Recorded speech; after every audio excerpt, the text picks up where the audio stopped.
And welcome back to Small Town with Matt Gaff. I'm your host, Matt Gaff.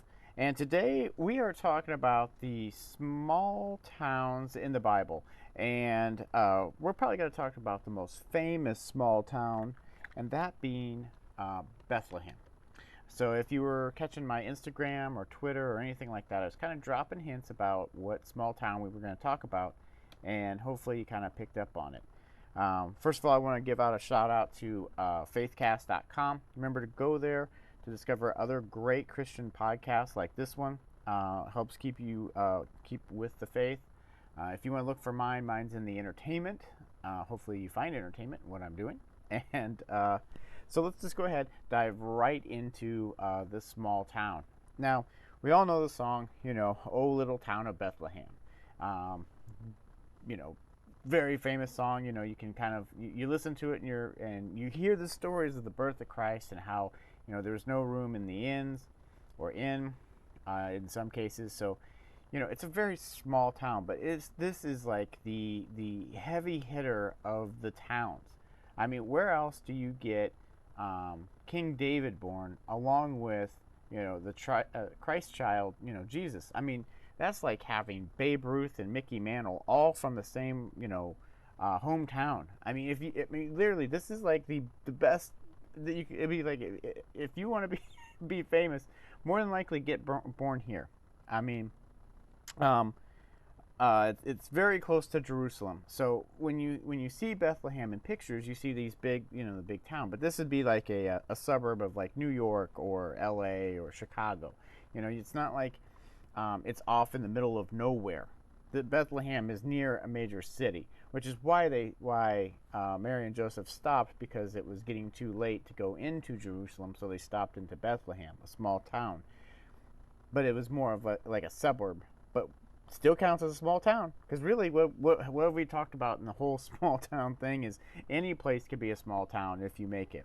Well, these people, currently there's 25,000 people that live there, so obviously it's not huge. It's not like your millions and millions in Chicago, New York, Miami, Indianapolis. I mean, you name it, any of the larger cities. It's not that size. 25,000 is not a lot of people.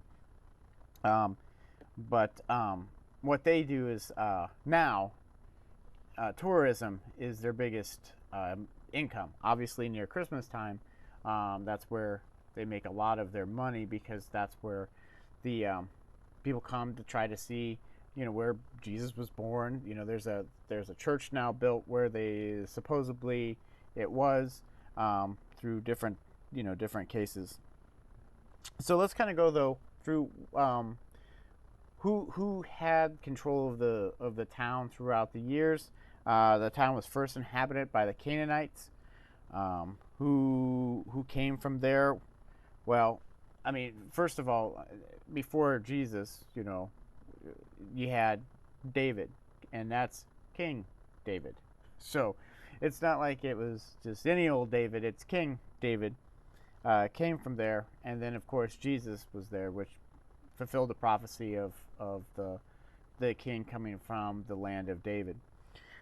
So, yeah. So I mean, these are the two biggest heavy hitters. I mean, God, described David with fondness. I mean, he was a man of his own heart. I mean, you can't go. I mean, then basically the Trinity came from there.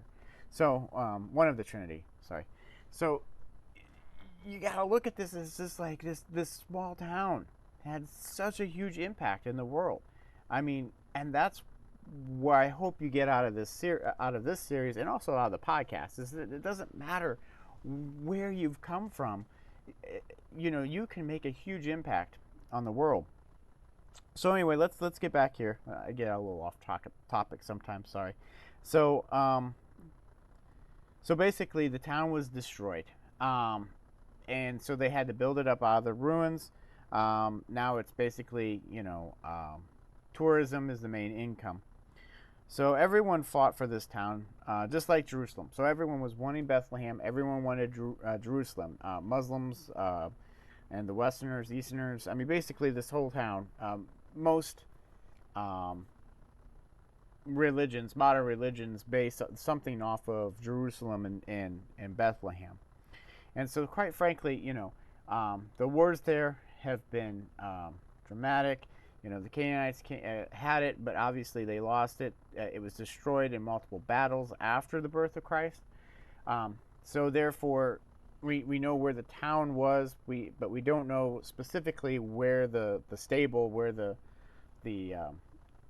actual birthplace is. It's been pretty much blown up by wars, which is kind of sad in its own way, and a lot of some interesting topics on that.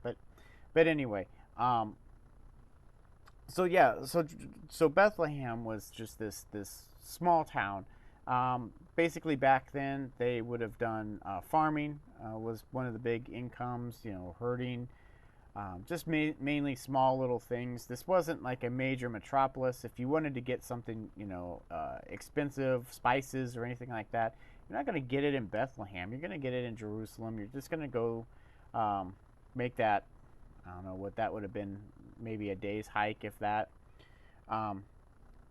But with that being said, the magnitude of this town is felt. I mean, it's almost. I mean, it's obviously past Abraham's. I mean, granted, he was the father of many nations, but I mean, you're talking, the ruler of Israel, King David. And then obviously Jesus. I mean, it's just, even if you would take away, which never take away, but the birthplace of a king coming from such a small town is already monumental. Not only that, you throw one of the Trinities being born there, and it's just, I mean, sadly, I think I probably picked the biggest town, the biggest small town that you could get. So after this, I don't know, we may be going downhill, but. But when you look back at this, I mean, Bethlehem itself is just a huge town, or a huge contribution, but a small town. And that's what we really need to think about. And so I think what we're going to do is we're going to take a quick break. We'll come back, kind of get to that point a little bit more too, and look at some of the scripture that mentions Bethlehem, kind of look at it and see what that's going on. So I'll be back right after this little commercial break that kind of helps keep funding this, and we will be right back. And welcome back to Small Town with Matt Gaff. I really appreciate everybody who follows, listens, follows this podcast. It really is awesome. The ad, it is what it is. If you don't want to listen to the ad, though, I am on YouTube, so therefore it kind of cuts that out. So that whole minute, so you gain a minute. On my YouTube, though, I do have like Patreon, stuff like that, if you ever want to, but not really going to push that. So anyway, let's get back to Bethlehem. Like I said, we're talking small towns in the Bible. And when we talk about small towns, we are talking, a few houses, but what their contributions to the Bible. Obviously, we've gone through not only the birthplace of Abraham, near Ziggurat, near modern-day Nazareth. We talked about Bethel, being the small stop there with Abraham and some things there. And now we are talking about Bethlehem.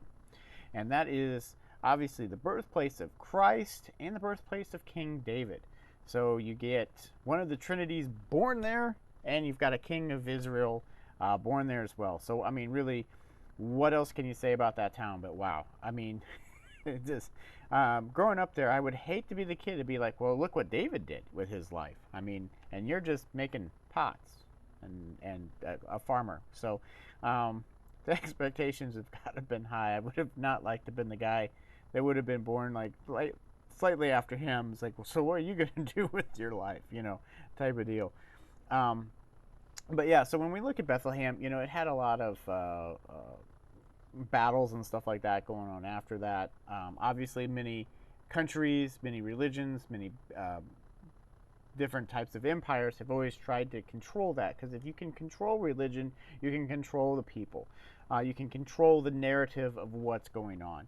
So there's always been that struggle to try to hold that truth, because they'll, even back then you'd have modern day spins, publicity, so it'd be like, oh, in the great Roman Empire, they'd be like, oh, we just found some more stuff, and this is what it said. Hey, Julius Caesar's the man, type of deal. So there's always this propaganda that's always happened. It always is. That's how you control the people. We all know that. But Bethlehem itself, there was no doubt that you were gonna. There's nothing to counteract what's been said. We know that King David was born there. We know that Jesus was born there, obviously. So let's kind of look at some of the scriptures that kind of point to this, so that we can, so I'm not just making this off the top of my head, which really not. Bethlehem's mentioned in this song. I mean, it's in there. So, but let's go ahead. Let's see why Bethlehem was chosen for Jesus to be born there, and that's where this comes in here too. John 7:42, has not the scripture said that the Christ comes from the descendants of David and from Bethlehem, the village where David was? So right there, we already knew that Bethlehem was going to have two major people born there, David and then Jesus Christ, because we know that he was going to be a descendant of David and be born in Bethlehem just like David. So right off the bat, we already know this small town is going to be pinnacle to the whole Bible. And quite frankly, if you want to look at it, even from Abraham's point of view, as far as where his birthplace was, yes, he was birthplace of many nations, but this right here is the birth of a king. So let's kind of remember that. So once again, big thing here. Matthew 2:7. Now after Jesus was born in Bethlehem of Judea in the days of Herod the king, magi from the east arrived in Jerusalem, saying. So once again, we know that Jesus was born in Bethlehem. Once again, Matthew stating this. And we know that it was near Jerusalem, because of maps, because of the history, and everything like that. So it was a suburb. And that's... Let's go to one more verse, and we'll go back to suburbs, because I think that's really important. So Matthew 2:6, and you, Bethlehem, land of Judea, are by no means least among the leaders of Judea, for out of you shall come forth a ruler who will shepherd my people Israel. So, the Bible set up the town really well. And like I said, it's a suburb, and we need to remember that nowadays, as well as anything, that a small town, even if it's a suburb, can have an impact. And if you live in a suburb or even in a big town, obviously big towns are broken up into little districts, so even a district can feel like a small town if you once again build that community, build that connectivity, and build that trust and build that mentorship. If you can put all of these things together, no matter where you're at, whether it's a small town, a suburb of a big town, or just a small little district in a huge town, you can really make a lot of things happen. And that's what I love about reading some of these small towns in the Bible. I mean, they just prove right off the bat that no matter what your background is, where you come from, you're going to be able to make something out of you. David, for goodness sakes, was a shepherd, right? I mean, we all know the story of David, and he became a king. So if a lonely shepherd who before that job was not given to the most intelligent and was one of those of the low-end jobs, and that's why they gave them to most of them to the younger children, because it was easy, and it was boring, tedious watching. Now granted, some things happened to David, bears, tigers, or bears and lions, animals attacking the sheep, and that set him up to protect the land of Israel. So out of very meager beginnings, you can be something great. And that's what you need to look at when you're having a rough time. Is it just God testing you like he tested David, getting you stronger, getting you know where your weakness is, so you can kind of work on that? And that's coming from small towns as well too. So we got to really look at where you're coming from, and remember that no matter where you're at, great things can happen as long as you keep your focus straight and towards God.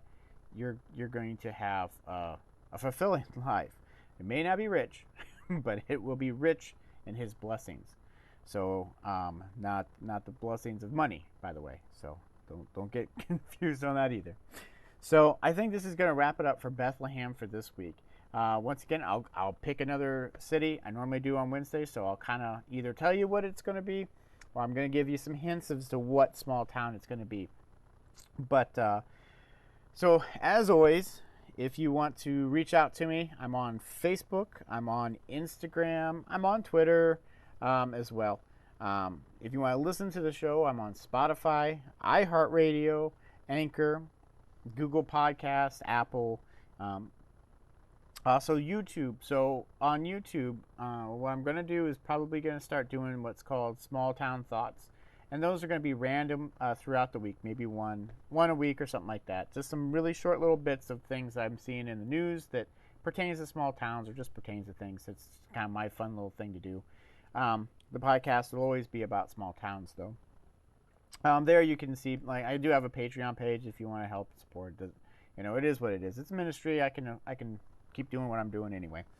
But if you want to email me, it's at smalltownwithmattgaff@gmail.com. So if you want to do a shout out or something like that, go right ahead. Looking at it, I got some listeners from outside the country. So welcome, thank you. I appreciate all the people that listen to this message. I really enjoy bringing it to you. And I will look forward to seeing and listening to you, or you listening to me, actually, next Monday morning. So I will see you then.